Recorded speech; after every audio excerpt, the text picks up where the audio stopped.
মুগ্ধর যমজ ভাই মীর মাহবুবুর রহমান স্নিগ্ধ বলেন, আমাদের 3 ভাইয়ের মধ্যে মায়ের সবচেয়ে বেশি খেয়াল রাখত মুগ্ধ।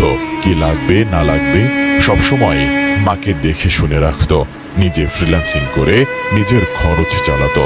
আমরা মানসিকভাবে মেনে নেওয়ার চেষ্টা করছি, কিন্তু মা এখনো কেঁদে চলেছেন। আর বাবা তো কথা বলতে গেলেই ভাষা হারিয়ে ফেলছেন। ও তো আমার শুধুমাত্র ভাই না, মানে আমার বন্ধু বলেন, বেস্ট ফ্রেন্ড বলেন, ভাই বলেন, সবই ও ছিল। একসাথে আমরা সবসময় সব কিছু করতাম, একসাথে সব জায়গায় যেতাম, একসাথে মানে যত রকম যা কিছু আছে সব কিছু একসাথেই আমরা করতাম। ওর খুব ইচ্ছা ছিল বিমান বাহিনীতে জিডি পাইলট হিসেবে কাজ করবে। তো ওর কাছে কোনো ফোন টোন ছিল না যখন আইএসএসবি থেকে বেরিয়েছে। আমি এমইএসে যাচ্ছি বাস দিয়ে, ওকে রিসিভ করতে যাচ্ছিলাম, কিন্তু পুরোপুরি যেতে পারিনি। এমইএসে দেখি রাস্তার পাশে একলা বসে আছে, বসে বসে কাঁদতেছে। তো এই স্মৃতিটা আমার কাছে সবসময় মনে থাকে, যে ওর এই একটা আক্ষেপ সবসময় থেকে যাবে। রিসেন্টলি আমি অনেক জায়গায় দেখতে পাচ্ছি যে অনেকে ওর একটা স্ট্যাটাস নিয়ে ওটাকে ভিন্ন খাতে প্রবাহিত করার চেষ্টা করতেছে।